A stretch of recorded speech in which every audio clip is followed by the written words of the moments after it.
The cold, it seeped into my bones, a physical echo of the hollowness inside me. Her words, "I can't do this anymore." They were a raw wound, still bleeding, not even a week earlier. We'd spoken of futures, futures intertwined. Now, the silence she left behind. It was suffocating, heavy. My apartment became a tomb. Every shared memory, a ghost drifting through the rooms. I knew her laugh, her dreams, the gentle curve of her spine, or so I'd thought. That blindness, that missing piece of understanding, it cut deeper than the goodbye itself. I felt it then. This acute, gnawing emptiness, a hunger for touch, for recognition, for simply being wanted again. I pushed it down, fiercely, because to admit it was to admit defeat, to admit how truly alone I was. A few days later, a small local cafe, her mother, elegant as ever, our eyes met. We exchanged strained pleasantries, the air between us thick with unspoken grief. Mrs. Vance had always been warm, like a second mother to me. I braced myself for sympathy, not for what came next. "I'm so sorry about Sarah," she began, her voice a soft murmur that somehow made the hurt louder. "She's unpredictable. You didn't deserve it." I managed a weak smile, my only shield. Then her gaze deepened, an intensity I'd never seen before. "Listen, I know this is soon, but I've been thinking about you, about us, actually." The words hung there, fragile, like spider silk in the morning light. My breath caught, sharp, sudden. "Would you like to have dinner with me? Sometime?" The cafe sounds faded, the world tilted. Her mother, my mind raced, trying to hold the familiar comforting figure, together with this sudden, charged invitation. It was absurd, impossible, and yet, a strange current thrummed beneath the shock.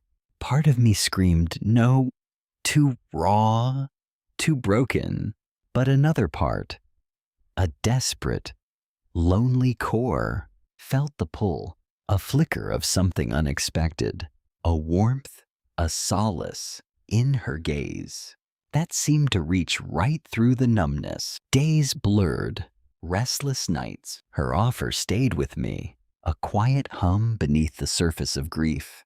It wasn't about replacing Sarah.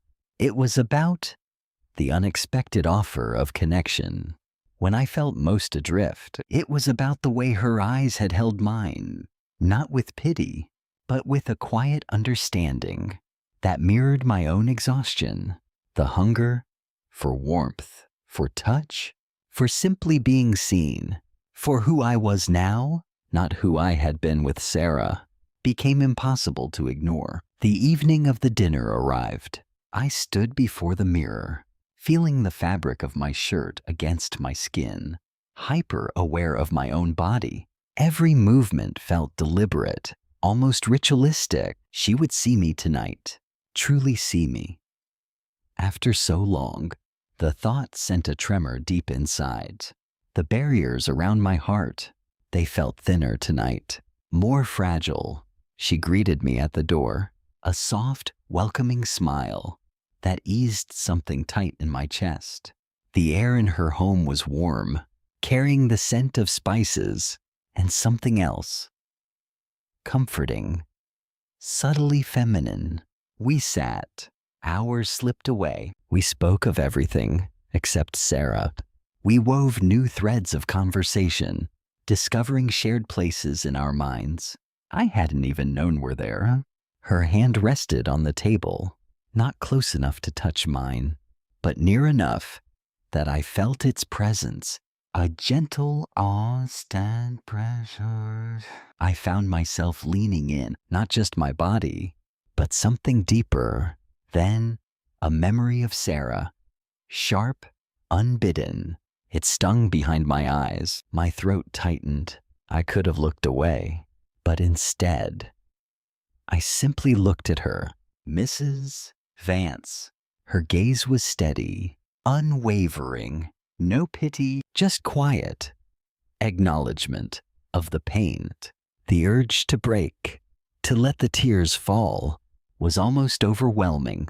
To finally let someone in, to let them witness the raw edge of my grief, felt terrifying and profoundly liberating.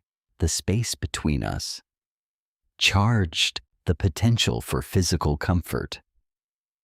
Palpable, yet still unspoken, the restraint was exquisite, almost painful. Later, as the evening drew to a close, we stood at her doorway. The last light of sunset bled across the sky, orange, purple, softening everything. It caught the gentle lines of her face, deepening the shadows, making her seem impossibly close. Our eyes met, lingered. Hers held a depth, a silent question. Mine, a hesitant answer. Neither of us stepped back. The air grew heavy, thick with possibility. I felt the warmth radiating from her, the soft trace of her perfume. My breathing deepened. A subtle shift. Words felt dangerous, inadequate. She started to speak, then stopped. A delicate hesitation. I knew in that moment, if I leaned in, just an inch, it would be a decision, a crossing. The ache in my chest. It wasn't from separation anymore. It was from the immense gravity of the choice. The boundary we stood on, to step away, felt like denying a vital part of myself. To stay, to bridge that gap, felt like an act of almost unbearable courage. We said our goodbyes, the words barely a whisper, no pressure, no expectation, only a quiet understanding that the ground beneath us had shifted. I left, the fading light softening the edges of the street, carrying with me not just the memory of her kindness, but the palpable, lingering heat of her presence and the knowledge of how close we had come to something new, something terrifyingly hopeful.